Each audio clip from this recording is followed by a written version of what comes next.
up, kids? Welcome. Happy Friday. Yes. Oh, my screen is crooked. Hold on. Let's see. There we go. It's a little better. Yes. Happy Friday. Hey, Peter. Yes. Get some more music up in here. Yes. Welcome. Today is going to be amazing. Hey, Bernard. The queen. We got the queen today. Okay, you guys are here from Miss Raquelle Chavis. Yes. Come on into the room, kids. Look, I got my fan ready because it's going to be that kind of conversation. Yes. Come on into the room, kids. Happy Friday. Hallelujah. Yes, I know. I'm so excited to talk to her today. Yes, come on up in here, children. The children. Thank you. Happy Friday. Yes, the days are getting longer. It's fabulous. We're alive. We're breathing. We're making it through, kids. We're making it through. Yes, come on. Yes. How are you? Let me throw up some images of my queen, who's my guest today. Come on. Okay, come on. Yes. It's Raquelle Chavis. Yes, come on. Yes. What else do we have? Welcome. It's Raquelle, baby. Come on. Yes. Diva down. Yes. Okay, wait, let me see what else I can throw up here. Queen Honey, yes. Oh, this is her curtain call revelations. Alvin Ailey, yes. Hey, Kiana. Oh, that's actually me right next to her. I just realized. Yes, curtain call. Come on, y'all, welcome. So with a few more photos. Oh my goodness. Yes. Just Queen Raquelle. Yes. Welcome, guys. I know, just beautiful, right? I'm so honored. Yes. Just incredible. You guys are having a wonderful day, week, month, start to your year. Yes. Happy Continue Black History Month. Yeah, so thank you guys for being here. I'm just going to go out for a second and so I can share some things. It's been an incredible, empowering week. If you are here watching this, you have made it through the day, the week. We are celebrating just being alive, right? I know I am. But I'm kind of excited because I actually, I don't know if you guys did this as well, but I sent away for those free COVID kits. And so I got mine in the mail today. And, it's always good to have some around just to ease your mind. But, I do recommend still getting the PCR tests for yourselves because I just feel like, they're just more accurate. I don't know. That's just me. That's just my own opinion. Nobody write me. But I also got in the mail, I ordered this beautiful book. I just love getting books and supporting our artist friends by Jade Sharon. Gold. It's a beautiful book. Look at this. Okay. I think self-published. Jade Sharon. She's a choreographer. I believe she danced with Diane McIntyre, was one of her mentors. And it's just a beautiful book about, self-empowerment and love and a little girl that's gold, made just for you. Gold, right? I'll have to share a link to it in my bio. But it's just, inspired by the legacy of Breonna Taylor. Gold is a Black woman superhero dance film that explores Black American culture, ancestry, and fantasy through dance. So there's also a film associated with the book called Gold. So yeah, Jade Sharon. You can buy the book. It's on, I'll link her website, jadesharon.com, where you can also watch the video of her film. And so, so lots going on. Got this in the mail today. Also, the Joyce, their spring, summer season. So go see some dance. This is, I forget his name offhand, but he dances with Kyle Abraham in Motion. So, just go see some dance kids. There's a lot of dance happening in New York. Things are coming back. Cases are dropping in New York. We are making it through. And so I am so hopeful that we are going to continue to get through this crisis. And anyway, I hope you're having a wonderful day. And so my guest today, hey Kazembe, Raquelle Chavis and I danced together in Alvin Ailey, and she has so many stories that I'm just gonna let her talk. Okay, she has so many stories to share. But let me just bring up some of her photos, because I actually got to present Raquelle with Summer Stage. Okay, Voodoo Woman. She was dancing as a guest artist with Jamal Barnes. We were in the Bronx as well as in Central Park Summer Stage. And she did this solo called Voodoo Woman, choreographed by Jamal. And this was her in performance. This was us backstage. Okay. Just reunited and dance. I just have so much love for this woman. And this was us, of course, carrying it on in the Bronx as we do. Yes, the incomparable Raquelle Chavis. And she's working on so many things, so many projects. And this was her back in the day. Oh, can you see her in the bottom there with Desmond Richardson and Alvin Ailey in 1988 on the cover of an entertainment magazine. And she's going to talk to us about, her years with the company and dancing with Alvin, and just so many more just glorious things I want to hear from her that she's going to share. This is actually, I don't know if you can see, I'm hidden, but that's okay. But that's a still from us in Shelter. I posted a clip of us dancing Shelter today on my IG page. But this was us in Shelter, and that's Debbie Manning in the middle, and Raquelle with her arm bent over, and that's me behind me, but whatever. But that's us, yes, dancing Shelter by Jawale Willa Joe Zoller. Original Ailey cast, what? And yes, I mean, just queen. So let me just go back to her glorious glam shot, because she's just fabulous. Let me actually read her proper bio, because I feel like with a woman of this magnitude, you need to hear, as much as you can about her. So Raquelle Chavis is from Queens Village, New York. Her studies began at the Long Island School of Music, the Eglevsky Ballet School, the Alvin Ailey American Dance Center's Children's Program, the Alvin Ailey American Dance Center's Merit Scholarship Program, and the School of American Ballet.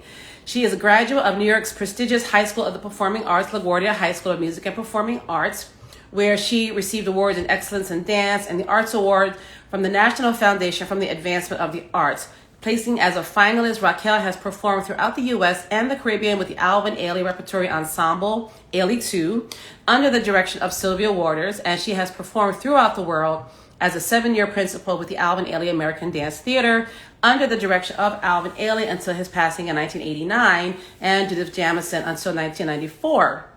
She has since worked very closely with Alvin Ailey, during that time, with Alvin Ailey, Mary Barnett, Tally Beatty, Fred Benjamin, Donald Byrd, Vinette Carroll, Zielva Cohen, Blondell Cummings, Catherine Dunham, Ulysses Dove, George Faison, Sylvia Waters, Warren Spears, Mari Kajiwara, Jerome Robbins, Pearl Primus, Josephine Premis, Anna Sokolau, Jimmy Truitt, Garth Fagan, Ralph Farrington, Donald McHale, just to name a few. So many, right?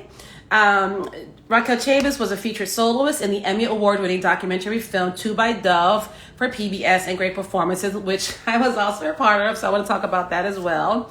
She has appeared as a featured singer in 4 Radio City Music Hall productions: Pippin, the Broadway concert with B.D. Wong, Lucy Arnaz, Audra McDonald, Pia Zadora, Gregory Harrison, Boyd Gaze, and Dr. Ruth Westheimer. For many years, she assisted the legendary choreographer Tally Beatty on productions of Carmen Jones and the restaging of his ballet Congo Tango Palace. She was dance captain and assistant director to the Tony Award-winning director, playwright Vinette Carroll, and received outstanding reviews for her starring leading role as Mary in Carroll's Your Arms Too Short to Box with God with Teddy Pendergrass, which I saw her do in Philadelphia and just so many more. Raquelle has performed in numerous European music festivals and touring engagements with the Andy Lutter Trio, her jazz quartet, and has written music and lyrics for American independent films and European feature films. She has, since her return to America, she has recorded with guitarists Rodney Jones and Lonnie Plaxico of Blue Note Records, Mark Sherman, David Mann, and Jim Hines. In 2009, she was a recipient of the 2010 Astral Award from the NFAA, National Foundation for Advancement in the Arts Alumni Association. She has taught master classes and choreographed for numerous universities, public schools, dance companies, and dance studios in the USA and Europe. In 2017 to 2019, she moved to the United Arab Emirates to found and head the dance unit at Studio Republic Dubai. She continues to perform. She directs, choreographs, and stages productions worldwide, and is currently creating dance, theater, musical theater, and music works for her multidisciplinary performing arts company, Geechee and Productions. Come on. So she currently has a concert that she produced with her Geechee and production called The Beat and the Beauty, the link of which is in my bio. And please go to the link, support it, watch it. It's a wonderful, wonderful musical tribute and just her own production and creativity. So let me come out of here so I can bring in the diva. Okay, let's see if she is in the chat room. Go find her. Miss Raquelle Chavis. Say to her. This works. I'm so excited, kids.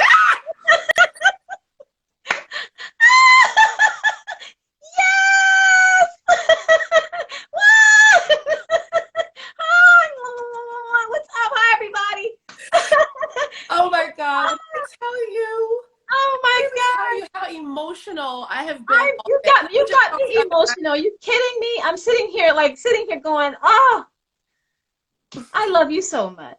I know. Stop it. Oh my God! We were done the other night when I really sat and thought about the magnitude of our history together, and you being part of some of my biggest dance moments in my life, and I was going to say before I brought you in, like, when you join a company like Alvin Ailey, any company really, but Alvin Ailey, young folks listening and watching, the best thing you can do is just watch and learn. Yes. Watch and learn. And when I joined Alvin Ailey and I got into that room with a woman like Raquelle Chavis, amongst many gods and goddesses. Yeah, those divas, right? Elizabeth Rojas, I think is what Honey. Okay. I said, you know, Marilyn Banks. Yeah. Debbie Manning, our beloved Debbie Chase. I mean, you just sit back and shut up, watch and learn. Yes. Watch and learn. So, Bernard's watching. So, hey, gorgeous. Hi, my love. I love you so much. I'm going to tell you, I was sitting here listening to all that, and I started laughing, thinking about Tally Beatty, and I said, well, shit, they only give you tributes like this when you're on your way out. No, that's right. We have to start a few more years now. We gotta give people our flowers now. That's beautiful. Oh, you just that just touched me so much. You know how much I love you, girl. And you said it. We like that Revelations picture says so much. It speaks so much. You're right beside me. It's like we were like right. So many memories and sharing the stage, the dressing rooms, just life and experiences and talking and just being real and transparent and just, you know, passing that on to someone as beautiful as you. When I left, I knew you were you had to do a lot of my stuff, and I had to teach her. You were perfect. I was like, she's done, she's fine, she's great. Go. That's so true. Easy, boom, she's got it. You know, be coming in from Philadelphia and again, I've said this, you know, some of the houses that we played with Philadelphia weren't on the magnitude of obviously Alvin Ailey. Right. And just you guys use, especially in Nasha, showing me the ropes on doing the Ailey bun. Yeah. Lashes. Simple as that. Right. Nail polish. polish. You know, the mascara, the wingtips, the white. I mean, all those makeup things. These are things that you go into a company of the magnitude of Alvin Ailey that you really have to learn from the professionals. Mm-hmm. You're right. Just even down to the nail polish, right? It was like no red, natural nail polish on your toes and on your toes and fingernails, you know. I think even the only time I would change my nail polish was when I did Storyville, and I would take it off. That's how dedicated, right? I would take it off before the next ballet, just for one piece. Paint your nails just for one ballet, but that's how committed, right? But see, I want to get to that because that's character, and I even for like Blue Suite, I remember for the opening section, which was like in those, you know, those taupe dresses and very like muted. Yes. I barely any lipstick, but when we got to the last section, the last red, I went because we were going to the club. I put a pop of lipstick on. There you go. There you go. That's the arc of the story. Right. Right. It's the arc of the story, and also, I mean, just because I know we're going to touch on that too, but just well, we had a conversation Money about just like the human condition too, and like if you can be that real person on stage, it wasn't character. We were those people. Yes. This wasn't an act. You know, no one taught us, okay, we're going to send you to Stellar Adler to so you know, we're going to send you to Stellar Adler and train for 3 weeks and then come back and dance this role. No, Alvin trusted all of us with your part. This is you. This is who you are. Okay, go. Yes. So like Blue Suite, Master Kayla, those ballets where you can really tell those stories and be real, right? No fake air, no pretending. It wasn't playtime. You know, we didn't pretend. It wasn't pretend. We went out there and we did the damn thing like, for real. You couldn't tell me that I wasn't some little spinster at that last section, or the girl in the House of the Rising Sun who was the youngest one, who had seen so much and been through so many things. You couldn't tell me that. I mean, I could see it. I could see the room. We felt the, you know, that kind of thing. Yes. Right? Yes. And even like House of Rising Sun, that one step where I did the second solo where she's throwing up. Yeah. She's throwing up. Right. Right. And I'm on the verge of a nervous breakdown and suicide. Right. Right. I can't take no more. Just collapse at the end. It's done. You know? So before we get too far, because I do want to get back to these characters. I know. I need people to understand that Raquelle Chavis grew up at Alvin Ailey. She grew up with Alvin. Yes. So I don't want to keep talking. I want you to tell everyone here that doesn't know already, and they should know, your journey as in the first children's program, which I didn't know about where it was located on the east side. Yeah. Your journey through the school, all of it. So tell us. Yeah. I was 3 years old when I started ballet, of course, at Long Island School of Music. And I went to Eglevsky for a while, but my mom and dad were like, okay, that's just too much. And we're not going over here for ballet and over here for ballet too. You know, your teacher's over here at Long Island School of Music. Just, that's it. So it's okay, you know, doing that at Long Island School of Music. And my neighbor, they were DTH people. We were Ailey across the street. They were DTH people. And she came across the street one day and said, hey, you know, Alvin Ailey is starting a children's program. You guys should look into it. And we went into the city, signed up. It was only 5 of us on the program when we first started.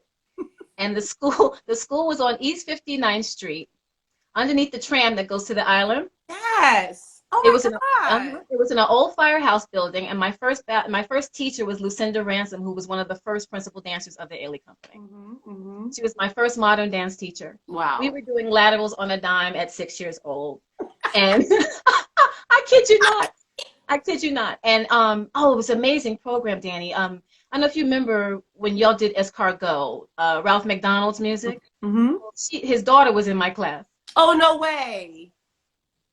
Ralph McDonald's daughter was a part of that program. It was her, me, and it was a figure skater's son, very famous actor's child. Really just 5 of us starting out. So we had the attention. You can only imagine everyone's coming up to see the babies.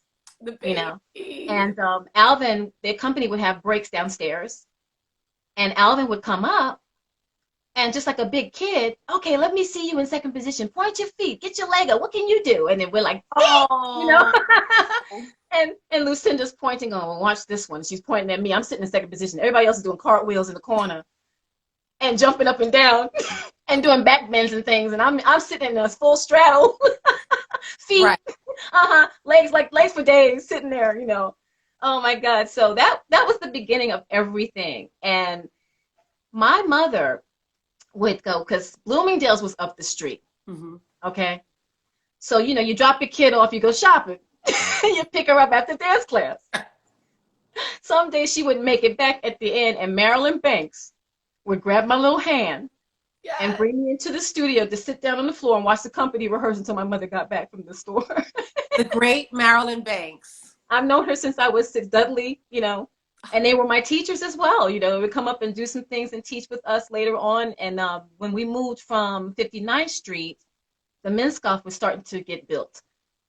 And my mother and those ladies in those programs, those parents really were integral about making that happen. They raised money, they fundraised, they did all those things. They had hard hats on and watching and see what was happening in the building. Tom Stevens. Oh, wow, right. Yeah, Tom Stevens was the children's program director at the time. And so we were rehearsing where, I don't know if you remember how 1515, if you've been in that building, on the 8th floor is where we had to kind of be until 1515, the Minskoff was finished. Mm-hmm. So we're sitting there. You can imagine going on Saturdays and your little dance class is right next door, and Anne Ranking is sitting here. Chita Rivera is here. Oh, come on. Oh, come on. What? When I tell you, I'm growing up in this Ailey thing, and then so many people are just encompassing you every day, every weekend, basically.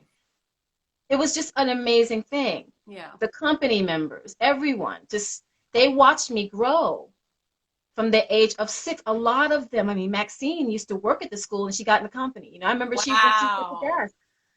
I remember when she was at the desk, punching in cards, you know, our class cards.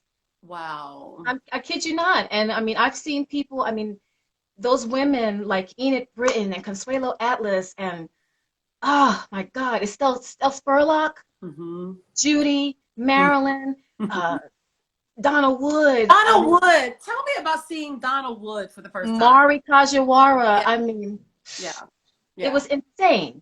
Mm-hmm. And she was my idol. Donna, when Donna I was just like this the whole time. So I'm like, I think I look like her. Don't I look like her? Don't I look like her? I mean, those big eyes, right. All of it. Exactly. So I was obsessed for a very long time, and I used to do her. I used to mimic her in Fontessa and Friends for the longest time in front of her. And she used to be like, "Okay, I get it," you know, like, all right. Yes. So hysterical, but yeah, but it was an amazing time. I mean, like I said, being a kid, growing up, and seeing these fantastic people every day. Yes. I mean, nothing was shut off either. Alvin made sure that just the kind of person that he was, mm-hmm. You know, he was the great, like the great Oz, right? The great Alvin Ailey that people see in those videos and he's talking. Mm-hmm. He knew Alvin Ailey Jr. Okay? Right. Alvin was grand and bigger than life, of course. But he was a human being, a real person. Mm. He loved everyone. He talked to everyone. I mean, there were bums that knew Alvin. They'd be like, yeah, I know Alvin. We talked last night. He stood out here for the longest time. That's how he was. Yeah. He never shunned anybody. So when he opened the school of 1515, it was very important that it was just the company would be seen and the students had a chance to sit on this long staircase, the staircase, and we would watch rehearsals and no doors were closed, you know. Mm-hmm. The company took class with us. Really? Listen. I can't tell you how many days I'm in ballet and there would be Carl Bailey or Kevin Brown behind me.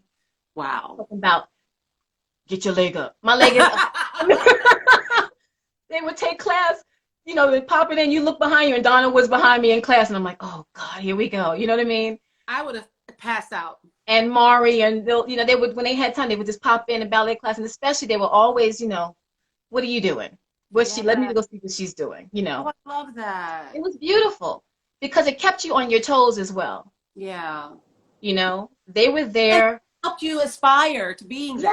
Yes. Too. They were inspiring and also encouraging. Mm. You know, not everybody was going to get into the Ailey company, but that scholarship, right. But that scholarship program at that time, woo, I can tell you some of those people who were on that program were, I mean, mind-blowing. Yeah.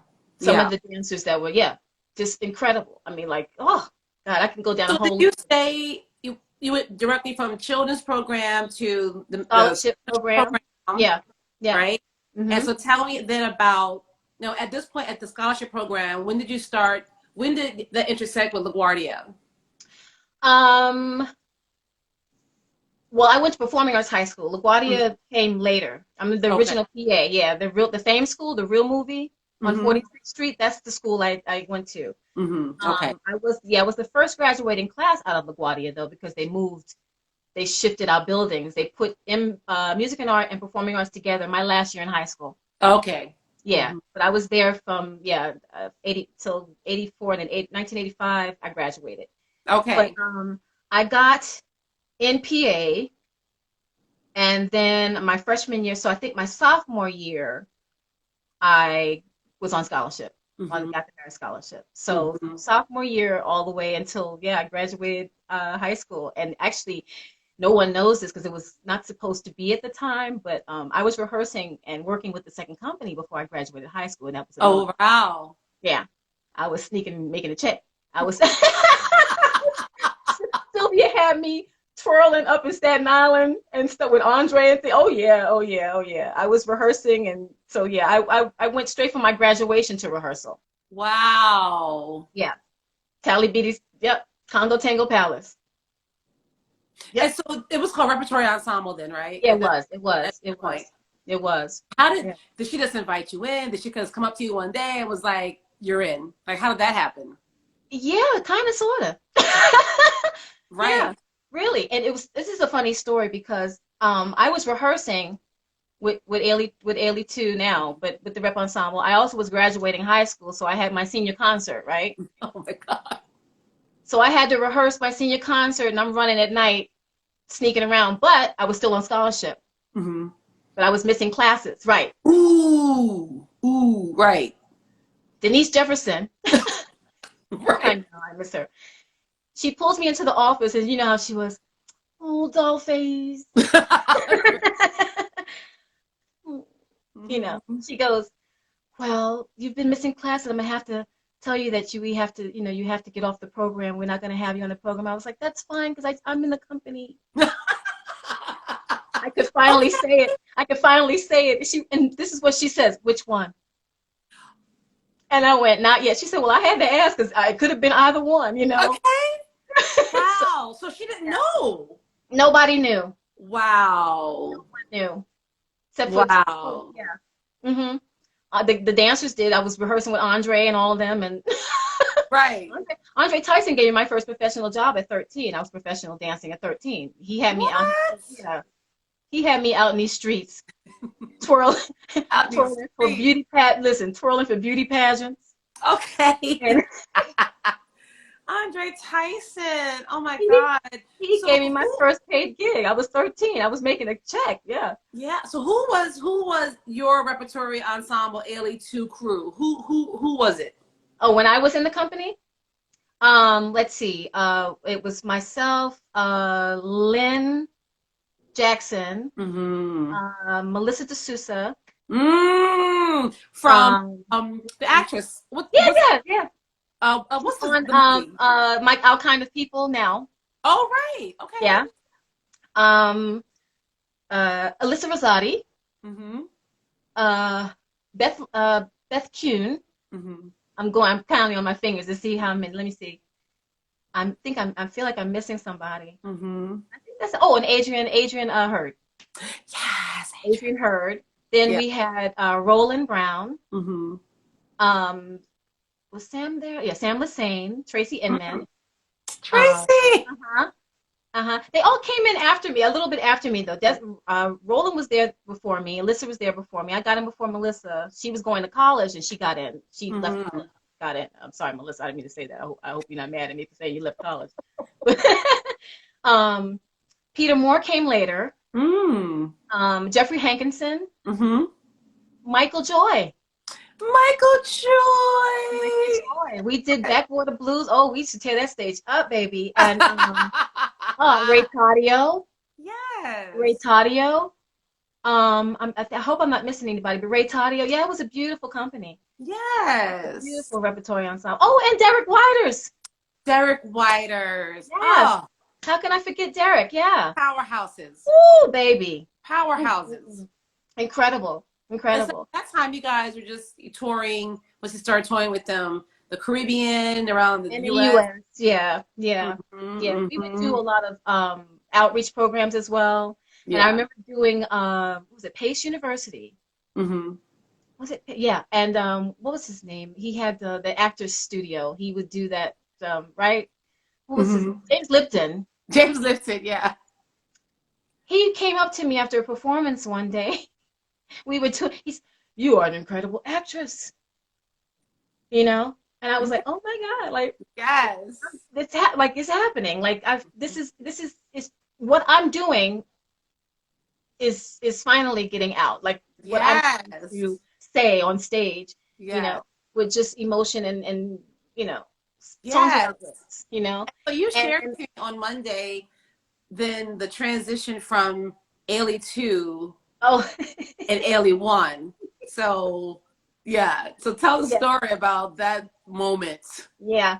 I knew I was only going to leave, stay with Ailey 2 for a year. Mm-hmm. Um, the company, you know, the auditions and everything and all that. And I was told, you know, we want you, but we want you to wait. Yeah. And Mm-hmm. I was like, okay, but I just got a job with Tally Beatty going to Europe doing Carmen Jones. Yes. And I think I'm going to do that. I Mm-hmm. don't want to wait and do another year at second company and wait and see if that position's open. Now, I was at the school, like I said, since I was 6, so I know how things work. It's not guaranteed. You could be the favorite, the flavor of the month, the flavor of the day, the hour, the minute, and the second. Okay, And for the minute. He had a flavor minute, like a piece of double gum, and then it's gone. It's a lip, right? You better and grab it while you can. and it doesn't mean a thing. Right. It doesn't mean a thing. Yeah. I mean, I've been around long enough at that school to see people like run around going, "Oh, I'm gonna be in the company now," and it's like, wah wah wah, you know. Okay, it's brutal, y'all. It's brutal in these Ailey streets. I mean, they would like, oh my God, guess what? And then it's like, ooh, girl, Right. you know. So they took Desiree that year. I think Desiree, Lenny, and Nasha. Yes. In '86, and then I went to do Carmen Jones. But before I left, I was told you can go shake your bleep throughout Europe if you want to. Mm-hmm. Your job might not be here when you get back. Right. How did you respond? I was like, I'm going. I mean, I had Hope Clark and them going, listen, write a journal, send me some postcards. They were like, you better go and do this thing. Yeah. And Alvin too. That was my reassurance. He was like, don't listen, you'll be fine.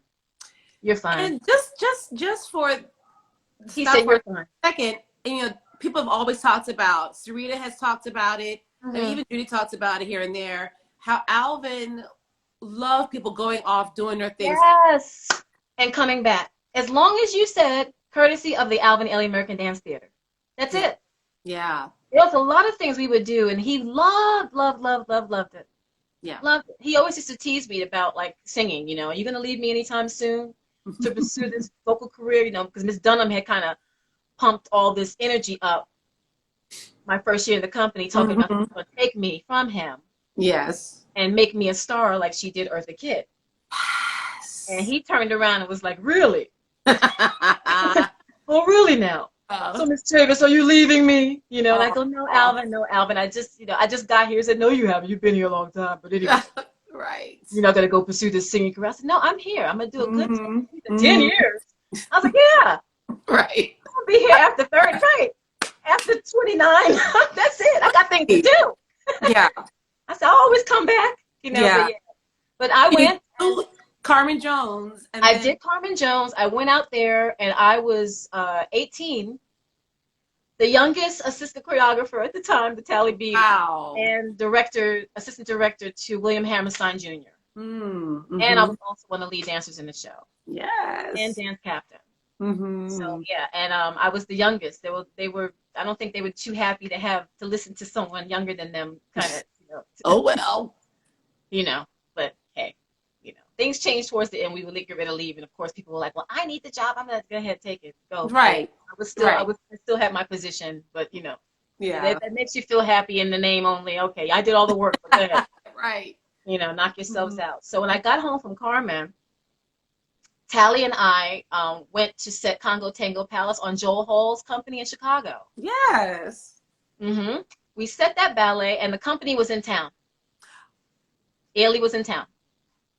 Now, meanwhile, I'm on tour the whole time in Europe, and I'm hearing Tally's going back telling Alvin everything about me and the other people, So I get back, he already knows, and plus, Jonathan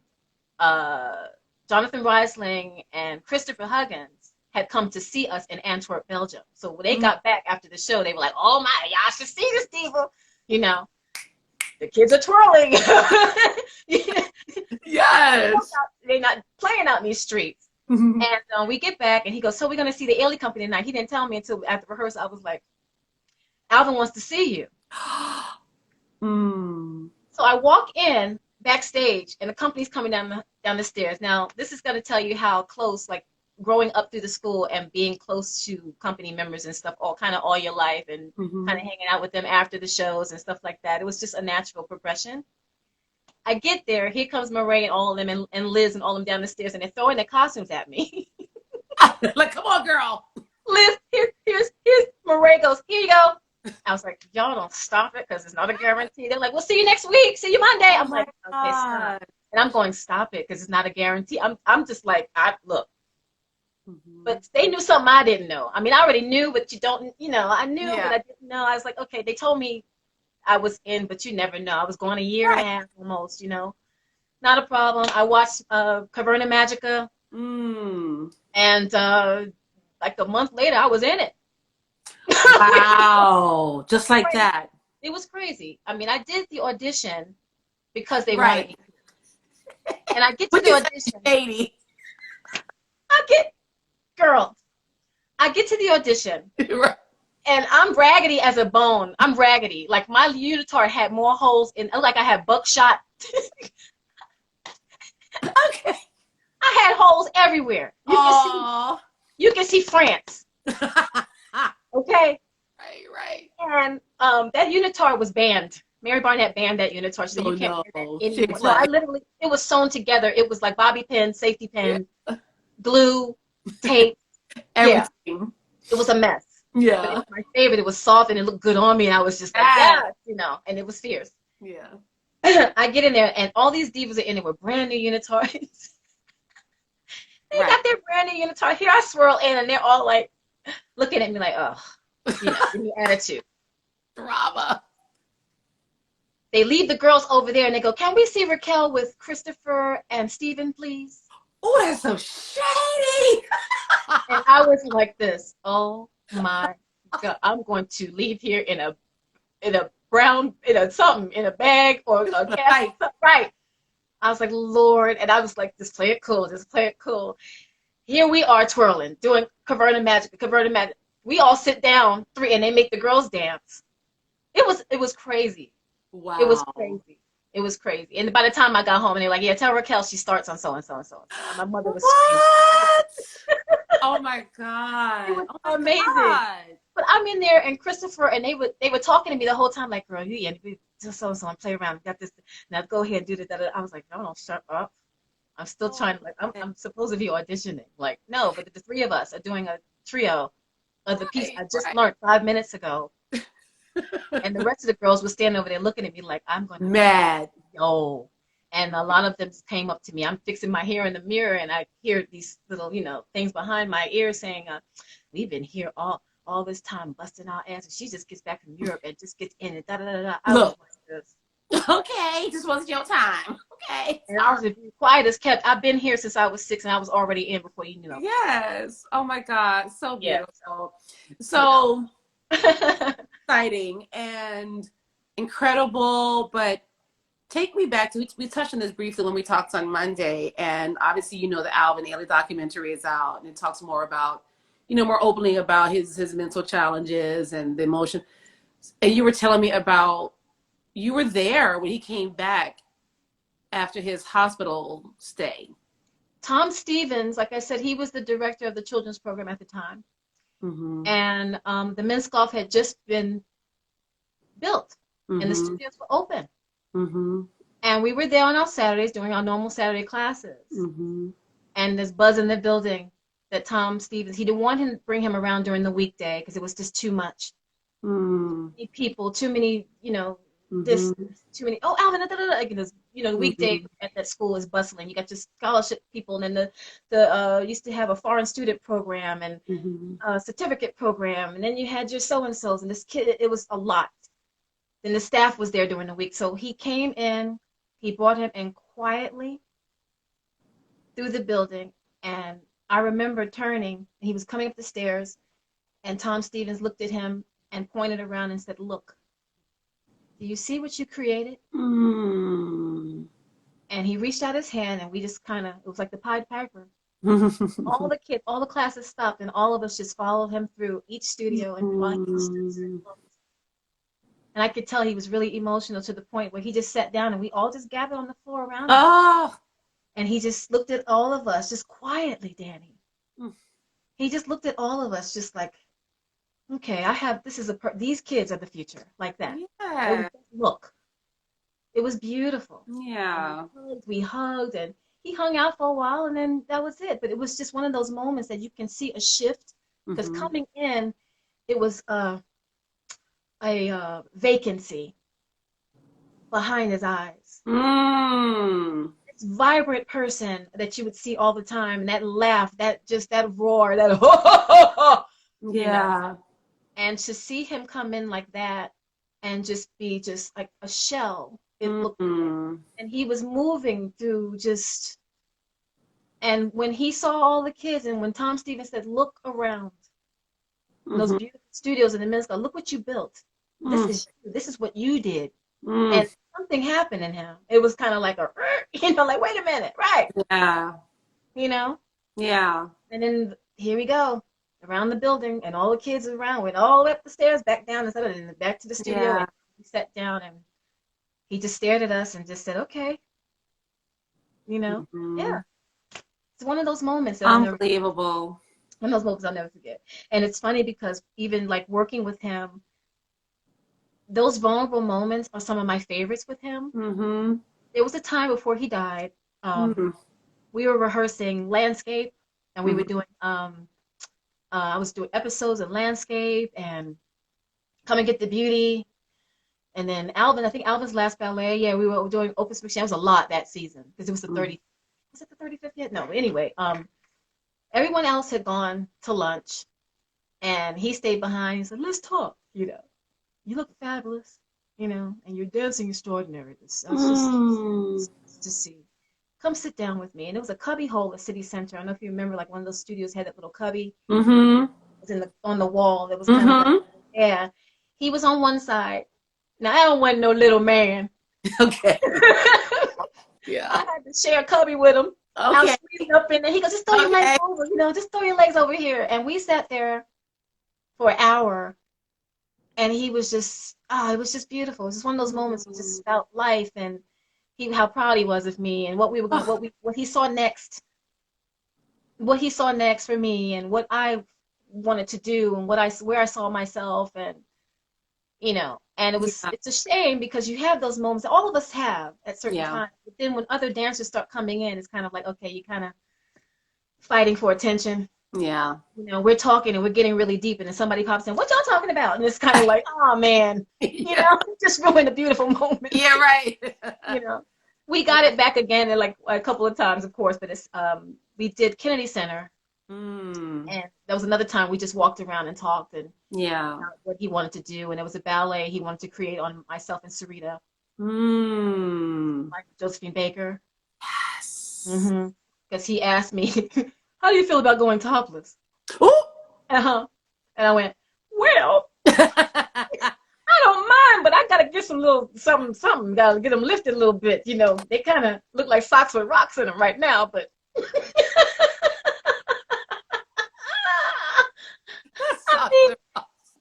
Gotta get some tape or something, but I mean, I can do it. It's not a problem, Right. Yeah, yeah, and ballet that he wanted to see me doing, and it just never happened, like cry and things like that. That I've been like the youngest, but things happen. I always wanted to, but that was my next question. But I was so many of us were devastated, obviously, when he passed, and that hadn't gotten the chance to really like know him. Yeah. Hearing about his passing. I mean, I've told the story. I was with Phil Danko, and we were at Curtin at the Annenberg Center at Curtin, about to do this joyous, uplifting, Bach piece by another ancestor now, Jean Hill Sagon, and we hear Joan Myers Brown crying in the wings, and we're like, what is going on? Yeah. That's when they told us that Alvin had passed, and in that moment, I just realized, because I wanted to be in the company. I auditioned several times. Third time was a charm. And in that moment, it just hit me like a ton of bricks. I would never dance with the great Alvin Ailey, And so, being in the company and again listening to people like yourself and Sarita and that was my way of learning about the man and what the heart of him, the heart of the company. Yeah. And that was dancing. I'm sorry. Yeah, I was there at the hospital that morning. I went every day. We got off tour. The last time I had seen him was my 21st birthday. We were in Bari, Italy, and he had gone home. And they told us he left. And we'll see him when we get back to New York. And that's when we found out he was hospitalized. And Sherelle Mesh had been there in the hospital, making sure he was good every day. And George, of course, all those people. And when we got back, I started going every day. Once he wanted to see everybody individually, and he and Desmond, his babies, and Donna Hash, and and Dwight, and all of them, and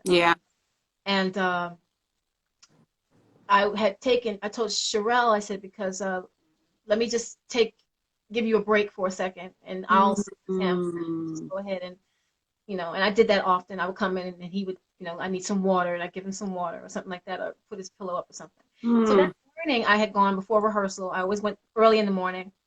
Because you guys were at City Center. You were opening that night, right? We were rehearsing. We hadn't started City Center quite yet. We were back and rehearsing, and then we were about to go. Right, into the building. Yeah, into City Center. Literally that night, we were getting ready. We were going from studio to dress rehearsals and stuff, moving in. And I had been there that morning.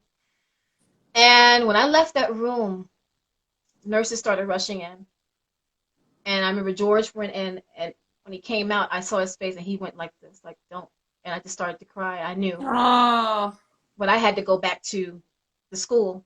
And I couldn't say a word, but I was just, But because my face reads, because my face reads, I was sitting there, and I was trying to be quiet in a corner, and not until everyone got the announcement by themselves, because I knew already.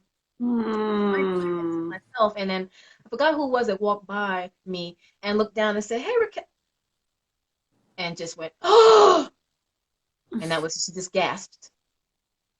And by that time, it had come through the school that he had. So they sent us all home. And the next day we were going to group and have a meeting. Now, the other day we were talking about the subways and how these people come on and out off the train. So I get on the train to go to this meeting, devastated, been up all night. I mean, I'm getting phone calls. Max Roach called me to see how I was doing. I'm talking to him. I'm up all night. On the train to go to this meeting. Everybody, what's next, what we're going to do, and how we're going to pull through together.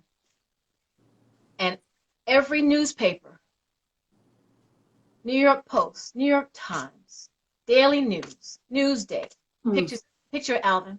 I'm sitting there trying to hold it together. All I could do was just look out the window.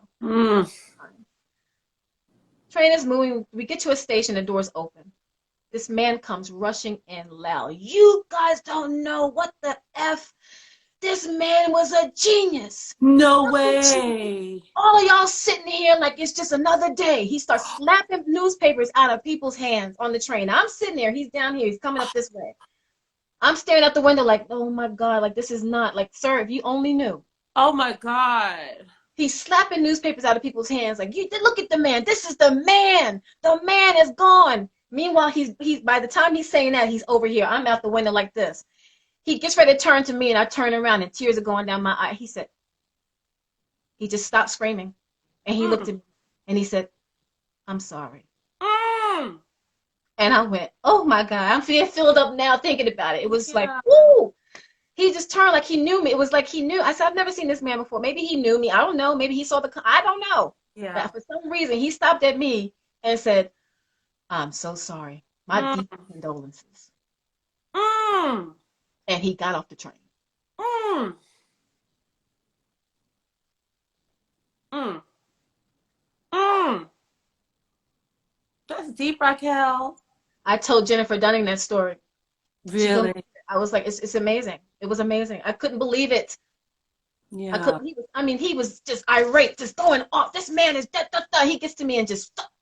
No, I feel that. Like people don't know they're going about their day, and a great man has left us. Yeah.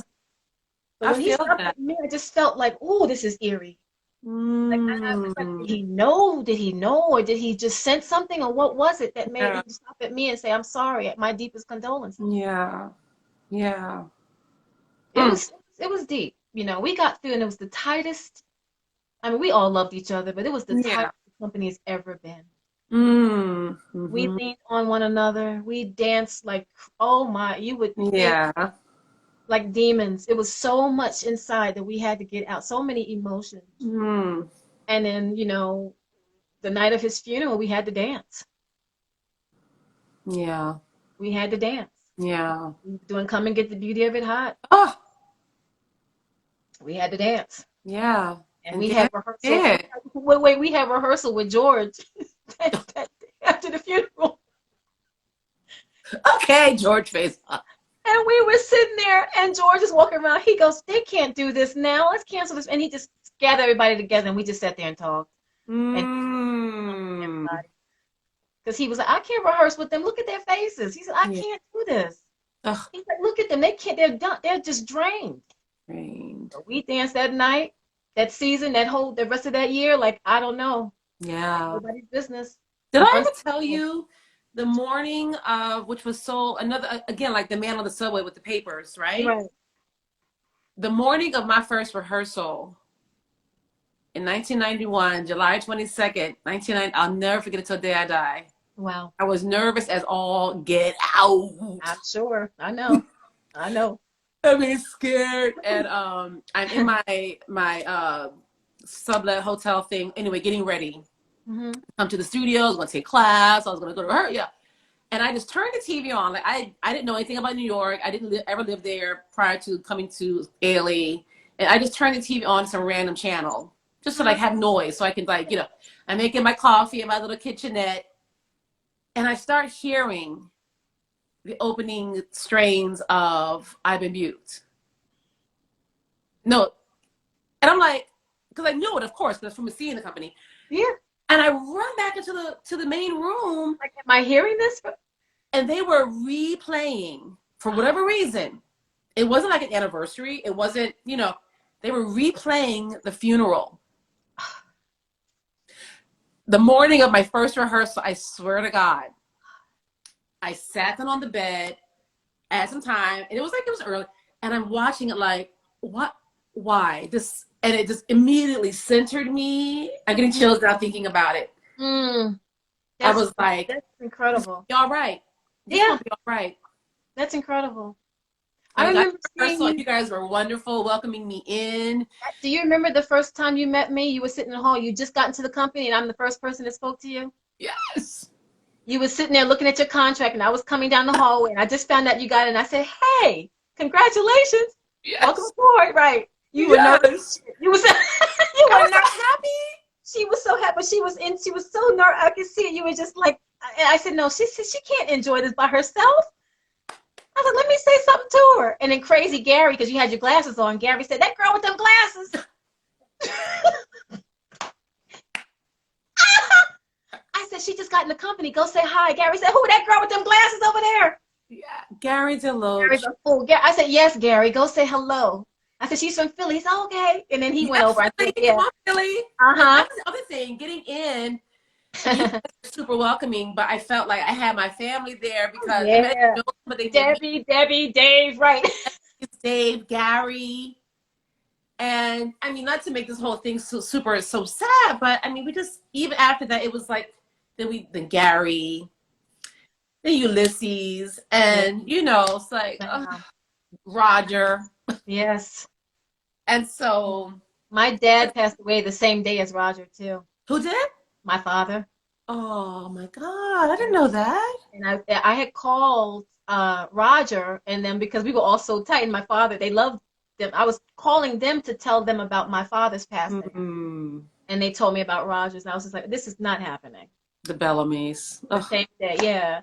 But yeah, I mean, it's just not, you can imagine, like, it went from, it started with like Kevin, and then Carl, and then, you know, it was just boom, boom, boom, boom, boom. Yeah. Yeah. But it was still those memories of those guys, those men. Men. Oh, I used to love watching. What was that piece that Donald Byrd did on Gary, Dudley, Marilyn, and Sarita? Oh, I was second cast to that. Me and Donald. Right. Right. First of all, Gary.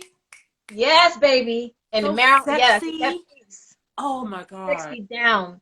What was that called? It was called folk dance. Folk dance. Yeah, folk dance. That's it. Right. Folk dance. Folk dance. Yep. That piece was so hot. I loved folk dance. They used to make me do it. I had to dance it in every lecture demonstration. But we never performed. They made costumes and everything. We never performed it. I think it was second cast was like me, Michael Joy, Jonathan, and was it you or somebody else? No, I wasn't second cast that. Yeah. It was hilarious. I was like, "What? We ain't never performed this. It's just for them. Like, let them folks do the dance." It was made on that. So I have so many amazing. The things that I remember the most are some of the funniest shit. Like when we were doing hidden rights and exiting and ran into the wall, or like you know what I'm saying? Costumes tearing, you know, or laying on the floor during what was that ballet Judy's piece? The one that she did, the last one had the gray unitards on. Rift, and we had to lay on the floor. We were down there for about 2 hours. Just getting tight. We'd be talking right, get tight, and we'd be whispering and get yelled at by the lead dancer. Shut up. So many stories, right? Oh my God. So many stories. And shards. I mean, us doing shards. When I told right. Yeah, you did well. Thank you. I know I taught you the shit out of shards now. I was like, that's right. Now, you guys, Raquelle, for just joining us. First of all, thank you for watching. This is the amazing Raquelle Chavis. And we had some amazing memories together, dancing together in the Alvin Ailey American Dance Theater. And just, I mean, we still have some, I mean, it's 6. You still got about half an hour because I really want to talk about everything that you're up to. But talk about obviously doing, you know, us doing Vespers. So when I said to you earlier that you were part of 2 of the biggest moments of my performing career, Vespers and Urban Bush Women and Shelter. And they were literally around the same years. They were almost, yeah. They were. Yeah. Vespers came back. You had already performed it, you know, many times. That was the first ballet. I came in the company. I was doing The Magic of Catherine Dunham. And Vespers. That was the first ballet I learned coming in, and it was the last one I did going out. Oh, wow. Okay. Yeah. So Dove comes back. He casts Vespers, and I think I was the only person that had never done it before. I mean, I was new to the first cast. It was me, you, Renee, Desiree Vlad, Debbie Manning, and Liz Rojas. Nasha. Not Renee. Nasha. Well, Renee started. Remember that's true. That's right. Yeah, so then, right? And so I just remember, again, being terrified because I had heard stories, girl. I had heard stories about Dove. Okay. But again, so generous. But it was because he knew what he wanted. He was very exact. Thank you. He was wonderful. There was no, Wonderful. I mean, I started working with him. I started learning I See the Moon and the Moon Sees Me. They company, and that's when I started getting to know Ulysses. And I mean, we hit it off from day one. I mean, I remember seeing him dance in the company, so he was one of my favorite males. You know, he really was. I loved Ulysses, and I loved his ballets. I loved watching he and Donna Wood do. There was a ballet called The Time Before, The Time After, I believe. Extraordinary ballet, and that was new. That was really when I knew, no, I want to do that piece. I want to do that ballet. It was just, and I said, that man is brilliant. Yes. I got a chance to work with him that first year, and I get this solo, you know, in Vespers. I'm like, it's my first year. I remember Christopher Huggan go, the bitch been here 5 minutes. She already got solos and done them, and now she got a damn solo. And well, you know, if you can do it, 5, 6, 7, 8, 5, 6, 7, 8 twirl. Yeah. And but no, he was just generous, just beautiful. Yeah. And to work with him throughout those years, I mean, episodes, and to give me, I mean, you know, Renee was like the lead woman, and to give me the same role in episodes was like, okay, thank you.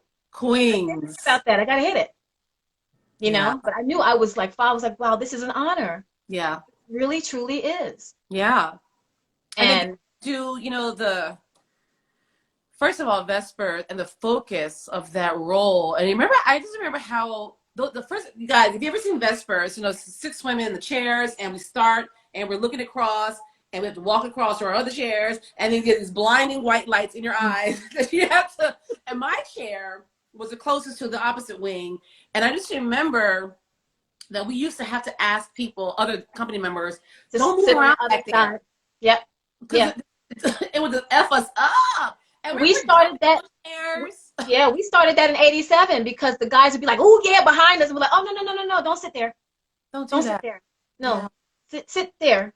Sit on that side. We need that clear. We don't need anybody back there. Yeah, because it was so distracting, and we needed that focus because that piece was so intense, and we had to really tell the story about those Vespers. I mean, what Doug was talking about, I was his cousin who would get the spirit, you know. He would talk about every single one of those women, his mother, his aunt, his cousin, his son. This is who you, this is why, this is who you are. That's why every single one of those solos and duets are so poignant. They make sense. They make sense. We're those real people. He's telling the story through our bodies of what was going on in these I say these basements where these women are praying and chanting and, you know, mystifying, right? Just mystifying. That section, I'll never forget that section where it's like we sit down and the whatever that is, right? Yes. We used to eat that. We used to eat that. Yes. Yes. And we'd be crying afterwards. I mean, it was so, y'all don't understand. Our cast, in a way, so intense. We couldn't even talk afterwards. You know? And then to get to film it together. I know, to be in the history of PBS and great performances. We have that together. We have that. What a freaking just honor. Award-winning performance. Winning, and they said it's a film. It's a film. We filmed that in where were we? Nashville, Tennessee, at the Grand Ole Opry. Yes. I remember we walked in and saw that set, and that really that was it. That was it. We were so emotional. It was the barn. Woo. And what's it called? Like the crane cameras? Yes. I was like, that dolly, the dolly. It was filmed. It was a real film. I never forget. And he was just coming towards you with that camera, and it's just like, go. Yo, those moments. I wish there was. I mean, I bet you Margaret Selby, who produced that back, you know, remember Margaret Selby was all part of that. I wonder if there's any sort of like behind the scenes footage of it being filmed, like the cranes and the like. If you guys would have seen the set. I know, that would be great, huh? I know. Wouldn't it There's be got to be photos somewhere. Got to be. Well, I know there was a photographer that was there, but someone had to have gotten that. What's his name? Gregory Hinton. He was like this big time Hollywood producer, filmmaker. I mean, we had the best of the best, baby. It was. But what we were talking about also too, you mentioned something that I believe we should say again about just that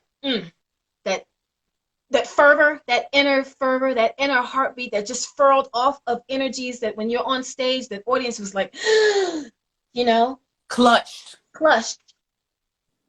can't breathe. You go see a show, you want to be clutched. You want to hold your breath. When I'm teaching, I tell my kids, I said, you don't want to be out there and people are just watching you go like this and back and forth. You want them to go, and when you're done, damn. Right. Not surface. No. And that was one thing about Alvin. That's why those had, it was just like he got people that were bringing that energy, that that fierceness, that rumble. I like to say, that guttural thing that came out of you. And going back to what I was talking about, those characters, Right. We were those people. And Master Kayla, that wasn't a joke. That wasn't we weren't pretending. We wouldn't talk to one another in the dressing room before the show. Debbie Chase was my best friend and roommate. We hated each other in that ballet. She would slam that chair down. I'd go and it really was a reaction. It wasn't like, oh, I do this on 8. Right. We were out there fighting. Even when I didn't have the scenes and I have to sit between a plant, I would still be in the moment and still act out what I was hearing in the background. Absolutely. No one could see me. Dudley used to stand in the wings like this and look at me and go like this. But I would, right. You have to part stay in the moment. of the fabric of that story. Stay in the moment. Stay in the story. By the time my solo came out, I was ready. I was in the moment. I was still in the story. Yes. This woman who's dancing her solo, she's about getting abused, and everything that happens when she hits that strike, I feel it too. Right. And those things are things that I think that more of us should pass on. It's not taught, but if you could just get people to feel again, right? To feel, to really be transparent about what you feel. You can't play a drunk unless you've been there. And I'm not saying go out and get drunk, but just watch one at least. Get some sense memory. Watch one on the train. And the thing about, when you go see singers, you're one, I've sung and toured, but dance, it's okay to be ugly. Yes. Yes. Absolutely. Shelter? It was ugly. I have a picture in the book to prove it. Just distorted. I look like my face it looks distorted, but I mean, that's Shelter? Who can? You're in the moment. We will all suppose. Right. Yeah. That was such a moment for us. And oh my God, you remember when Jolly first brought it to us and we were learning it and we were trying to do, and then she was like, I'm going to bring in my company. You guys, y'all just sit against the mirror and watch them. I mean, we were doing our best, right? Yeah. That really down and that, we kind of alienized it. Okay, fine. But she brought her women in to just show us that was it. If something went click, right. And we were like, okay, we got it.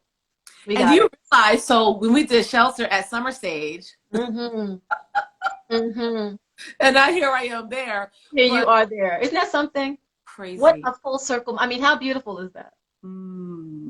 But that was so moving for me too, to have you there and me being back on that stage as well. And that it's like, what's happening here? That was awesome. That was so amazing. Great. That was amazing. I actually have the video of that, which I'm going to post later of your solo.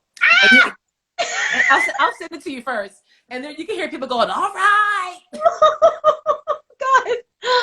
Oh my God. It was raining that night too. I remember being so careful though, because the stage was so slippery. It was raining. And I remember going, oh my Lord, I just don't want to fall into this orchestra pit. That's all. I just don't want to fall into the crowd. That's all I was thinking. So all the moments, I mean, Shelter, us getting to be on, the Phil Donahue show. Yes. I mean, which is the clip I posted earlier. I mean, all those, and then even with that, we were in that ballet, exhausted, spent, crying, just spent. Really. It was very emotional. The words, I mean, like we just said, we weren't just doing surface dancing. It was really, we were in that moment. Yeah. We were those people. We experienced and felt everything that we were trying to portray. It wasn't an act. Yeah. And our cast is actually in the library at Lincoln Center. Oh, nice, beautiful. On Okay, film, girl. We all film at Lincoln Center, the Jerome Robbins Library. okay, okay, Jerry. So, okay, so Ailey, I definitely want to get to who you are, where you've been since, because obviously your Ailey years were amazing. All the roles you portrayed and dancing with you was incredible. Same here. So going on to, your singing career and getting to work with, Teddy Pendergrass. I saw that show in Philly. You saw it. I remember. I'm the bus with God. That's right. Yes. I think that was the last thing I did here in the States. And then after Box, I produced my first one-woman show at Downtown, New York. Mm-hmm. Downtime! Oh my God! Called From Soul to Soul. Yes. And then that was it. After that show, I was in Europe. I was doing a Josephine Baker review at a place called Kunstpark Oost. Come on, Kunstpark. Translation, Art Park East, yeah. Right? And there was a club called the Bongo Bar. Mm. And they would do parody shows and that kind of thing. And I was like, oh Lord, what did I get myself into? Mm. I'm not coming out here to clown. I'm coming out here to portray this role. So I stayed very serious. And what made it work that I did Josephine very seriously, and they were clowning behind me as her kids and all this. It was great. Yeah. But it got great reviews, and I ended up staying instead of 3 months. It stayed like another 6 months. And then I started getting calls to do something for TV München. Can you come and do Josephine on the show? And then I would get a call, well, can you come and do a jazz thing here? And I had to get a band together and get a trio together. So that's how that went on. So then that happened, and it's like, okay, we have this festival over here. We want you to sing at Big Spender's Night of Real Divas. Mm-hmm. And that was the biggest thing I'd ever done. That was like an arena of maybe 40,000 people. Yeah. And I did maybe 3 numbers. Mm-hmm. And a girlfriend of mine at the time, Janet, was with her group. And, it's funny when people only know you as a dancer. Right. But she had done Carmen Jones with me, so she knew I can sing. But I think she was just nervous. She was just so nervous and happy. I was standing there, and I used to do Unforgettable, but it would start with just drum, like a Killer Joe kind of vibe, right? Mm-hmm. And I would start singing off stage. That's what you are. And he would play, and then I would enter on the end, Yeah. So she's standing there, he's playing. He's playing. I'm like, this thing. Okay. I know when it's okay. I'm waiting, trying to hear my cue, and he's playing the drum, and I'm singing, and she's going, go. I'm like, right. So that was like the biggest thing I did, and it was a whole big thing on the monitor. It was fabulous.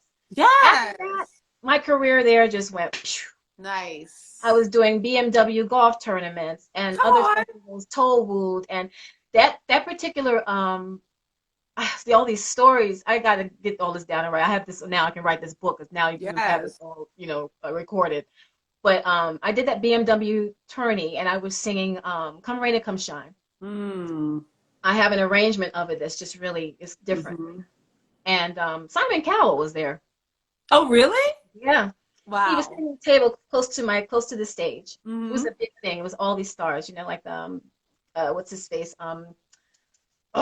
Anyway, tennis player, Boris Becker. Oh, wow. There's a lot of people there. So I started singing Come Rain or Come Shine, and he asked me to come over after my set, and we start talking, and he was like, wow, that was my favorite rendition. He said, oh my gosh, now it's yours. I was like, oh my, I didn't know who he was at the time, because this is like early 90s. Yeah, nobody, he wasn't Simon Cowell, American Idol Simon Cowell yet. Yeah. Until I got to the States and started seeing him and knowing that Elton John's, manager and stuff. I was like, this is crazy. Okay. Yeah. I'm on the right track, Yeah. I just kept going, doing recordings. Yeah. I did a version of The Girl from Ipanema. Yes. And that hit the stations. Mm-hmm. I signed with Warner Music then. Mm-hmm. And Ipanema was on the radio almost every day. Nice. And that was released as a single later. It was on a compilation CD called River Around the World. Mm. Then it was released later as a single. Mm-hmm. Really, really well. And it stayed on the charts for a while. Yes. It was on the radio almost every day. Yes. And I toured with that, promoting and singing in clubs live. Yes. With other new tracks that I had done with some of these DJs over, like Tom Novi and these guys. And so it was was quite exciting. It's wonderful too because, you know, obviously, you know, leaving a company, you know, like Alvin Ailey, you know, there's that moment of like, okay, what am I going to do now? What's next? Yeah. And, you know, the fact that you were able to, I mean, I don't know if it was an easy transition or a smooth transition, but it was. Good. It was. Because when I left, I started singing right away. When I left the company, I went to Branson for 3 months to do Radio City Music Hall Christmas show in Branson. Singing, we've a present to give you. Sing a happy song, sing a very happy song of Christmas. Come on. Just cheese, look. Carolyn knew. Right. It was just all. I love it. Hey, Lydia Coco. It was all, you know. But yeah, I did that. And then after that, I mean, I was like, okay. And then, of course, I danced again in Arms Too Short. You know, but I did Radio City Easter show. I didn't dance. I was a singer in the background. I was a singer in that show. What they asked me too, do you want to dance or do you want to sing? I was like, nah, I've danced. Let's sing. Right.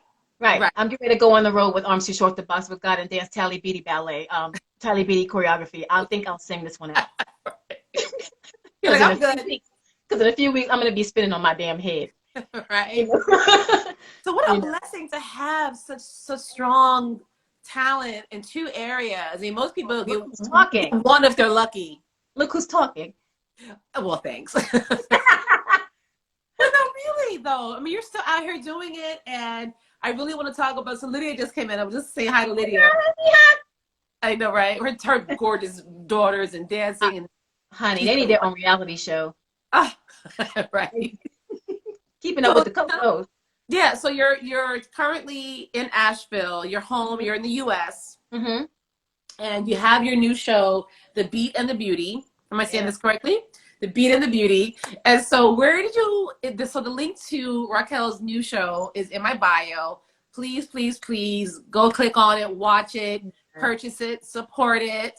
And it's really amazing. I was so thrilled watching it, and it's so lovely and great. So where did you film it? And just tell the concept of the show. The concept began, it took me about 1 year and 4 months to pull it all together. I always ran my ideas of what I was doing, whatever I do, my one-woman shows of everything, when I'm singing, whatever, I always used to run it by Debbie Chase. And I wrote this, I always send a presentation to everyone I want to work with, like a booklet of what the show is about, what we're going to be doing, how did everything laid out, you know. And the beginning, I had 7 different artists involved, and from Liz to Debbie to so many people going, we don't want to see anyone else but you, Miss Thing. Like, hello, why are you putting somebody else in your damn show? We want to see you. And I was like, okay, scratch that. And I had to send everybody like, okay, I'm going to do this alone right now, and maybe in the future I'll pull everybody in. And so I said, okay, come up with a title, and the original one was We Are Here. I can tell you that so many, about 150 people online who were on Zooms and doing, you know, everybody, yeah, we're here. Everybody was doing something with the same title, We're Here. And I was like, oh man, you know, and I went, no, you know, what I do with my arrangements and how I perform my different things and what's in my mind and how I like to present my work is the beat, heartbeat. It's the beat of the rhythm of the drum. It's the beat of, and it's the beauty. The beauty of the song, the beauty of the presence, the beauty of, so it's the beat and the beauty. And I'm sitting at home, got the title in my head. I'm going, okay, I'm watching all these people do these Zoom concerts, and they're singing, and you got to Broadway people, whatever, and they were lovely, but you see cats running in the background. You see my refrigerator with magnets.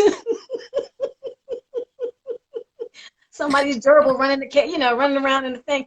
It was just, and I said, I want to do something like this and put something online, but I want it at a quality. Yeah, produced. I want it produced really at a production value that is unmatched. And they really, guys, I tell you, the one, I told you on Monday, the moment where like you're inside the television. Oh, don't give it all away.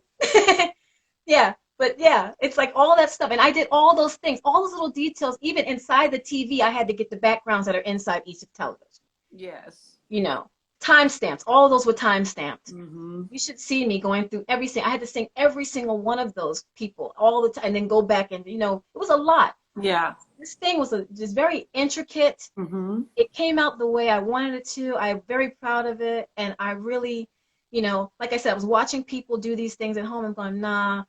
I was online. I was like, Amazon been here 18 times this week, still delivering equipment that I need to make this happen. I worked with my musician, my musical director over in Germany, Andy Luther. We worked remotely, but not through Zoom. I had to work through Jamkazam because there's no latency. I had to get a box and the thing, and it's a whole lot of thing. You work together. He was overseas. It was like we're in the same room. There was no latency. We had rehearsal. Yes, girl. Wait, y'all were in the same room? He was in Germany. Girl, I gotta go back and watch it again now. That's amazing. He was in Germany. Well, no, not the band, not the one with the live trio. They were on stage. Okay. Okay. Yeah, but I'm talking about the recorded stuff. Okay. I don't want to give too much away. Yeah, I don't want to give too much away, but yeah, he was in Germany. Other two, one was in New York. One was the guitars on that other tune on Double Rainbow. Paul was in Italy. Leandro was in New York. Yes. And, you know, but Jamkazam brought everything together literally with no latency. It was like we were having a jam rehearsal right Wow. with no delay. We could talk at the same time, all of that. It's awesome. It's a lot. Yeah, yeah. But the right equipment had to be bought, you know.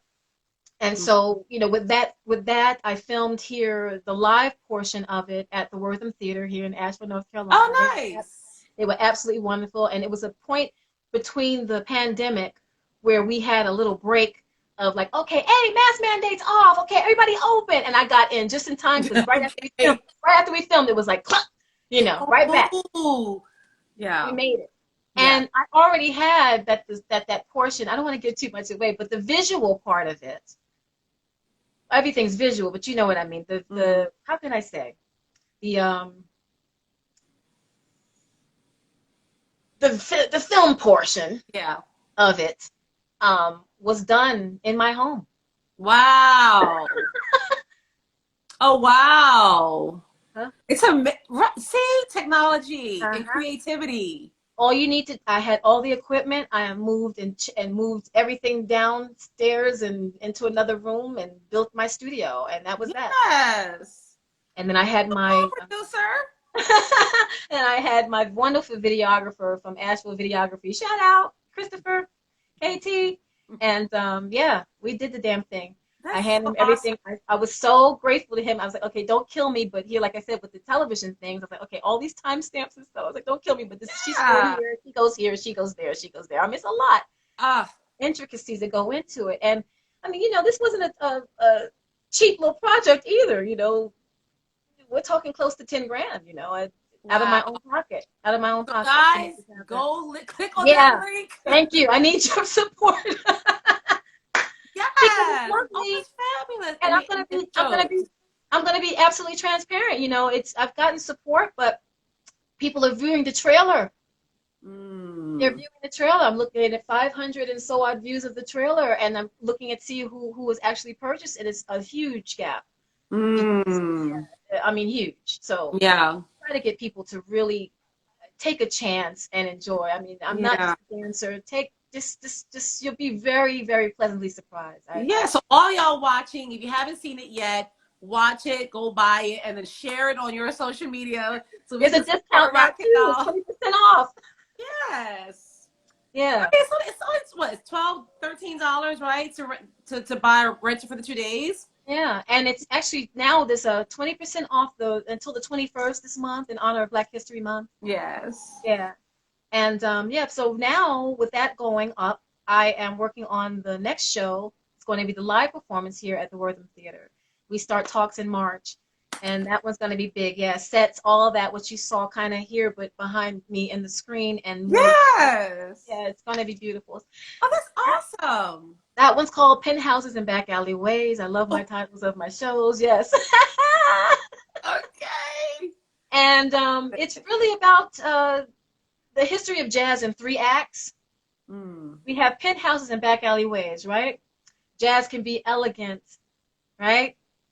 Sexy. It could be, and it also could be strong and deep and dark in temperament. Mm. So that first section of the show is very, yeah. I don't want to get too much away with that one too, because we're going to tour with that one. I'm coming to New York definitely, because it was supposed to open in Lincoln Center at. Yes. It was supposed to open at Frederick P. Rose Hall in 2010. Then I had to pull the plug on it because the recession came, and a lot of my backers had gotten hit by Bernie Madoff, and they pulled out. I was going, one by one. It was just like, oh, great, okay. And then so like Lori Van Scott said, just say you're going to postpone it. Lori Van Scott. Yeah. She said, just say postpone. I had to send people's money back and all this stuff. And then I started going through my divorce, and then I went through a deep depression at the time, and I was just like, okay, snap out of it. Yeah. It was tough because it just felt like the bottom at that time when you're on a roll and things are starting to happen. So I didn't get a chance to produce and put that show out there, but now it's coming. Yeah. Well, if you come to New York, when you come to New York. Oh no, we come. See, this is why I did a TV show. This is why, because if I had a real TV show, which I'm trying to work towards, it's gonna happen. Show tape.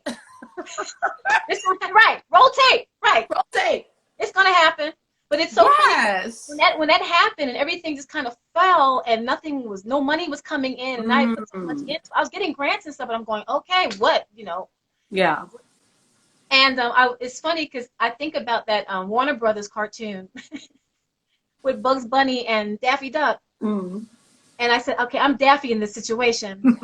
I don't know if you remember this one particular one where Daffy Duck comes out and he's got he's got a flugelhorn and a bass drum and right. He's playing all these instruments, guitar and violin, flute, everything, and his audience, and he's playing his behind off and crickets. Yeah, right.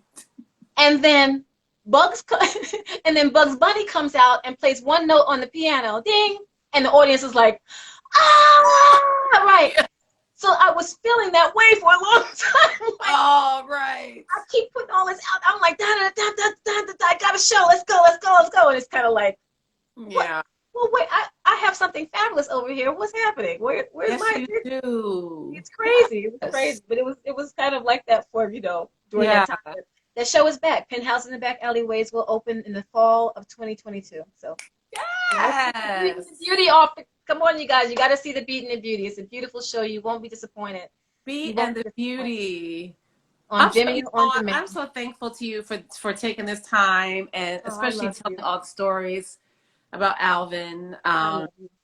We need to keep his name, especially for the young people. Yeah. Just sharing all of that, who he was, who he still is to us, and just the man behind all the mystery and the legacy. And he was a human being, and that comes through in your artistry and your commitment to your art and to, your soul and the excellence of it. Like, if you guys see this, I'm telling you, if you see this concert, you got to really look at the work that has gone into this concert. That's what I'm trying, I'm not just, I'm not trying to blow smoke up Raquelle's ass here. Like, seriously. Oh no, she would tell me if she's right. She didn't like it. I would know. I mean, the quality. Like, this is seriously, that could be on any network. That's what I envisioned. That's why I envisioned.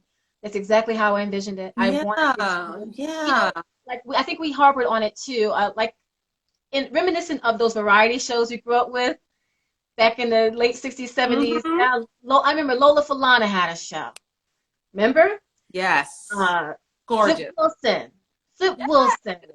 I mean, that's what I grew up on. And Mitzi Gaynor. That was my real, like, Mitzi Gaynor. This was where my vision was, without the shtick and without the little, stuff in the middle. It's just music. It's just music. Yeah. And I wanted to present music and new tunes. A lot of people don't know a lot of these tunes. To introduce jazz in a way that makes people feel that a lot of people don't like jazz. A lot of people don't go to a jazz concert if they can afford one, or if somebody paid them to, they wouldn't go. But I tried to make it accessible and that everyone could understand because of the performance and what's put into it and just the artistry behind it all. Yes. It's important. Yeah. And that headpiece, I have it here. I wanted to show you. Yeah. I made that Oh, That's what I. yes. So, you know, Ah, I put a lot into it, to the costuming and everything. You know, I made this. I I'm had, telling yeah. y'all, I'm telling So, y'all, treat yourselves. and no, Treat- wait, let me just say, not everything is handmade now. That's just this. I'm not wearing, okay. I'm right, I'm not wearing a garbage bag with a pearl necklace. Yes. Oh, my love. You I know, this love you has so been much. amazing. And listen, I'm gonna get a hey, it's my friend Kishma Pretty. Yes, indeed.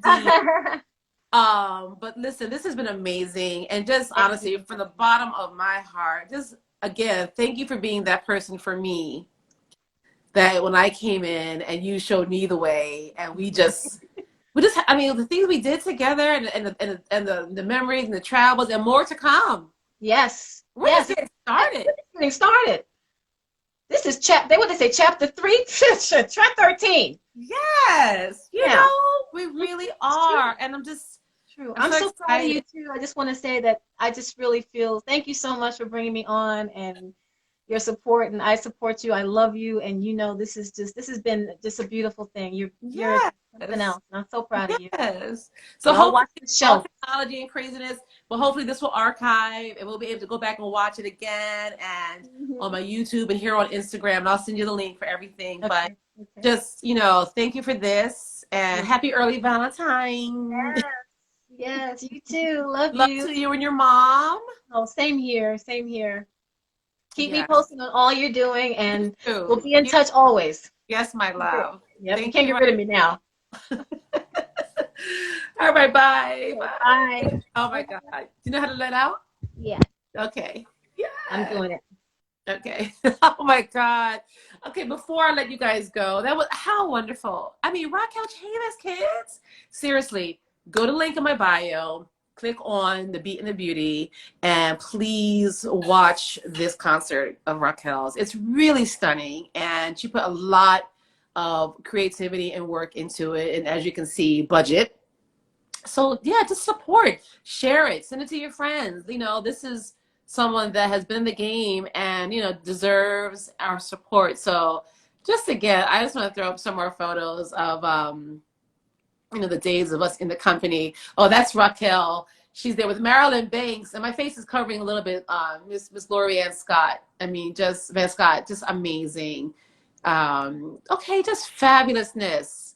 Miss Raquelle Chavis. Just, oh, that was wonderful. Oh my God, that's the whole company. That's all of us in Paris. Raquel is right in the middle.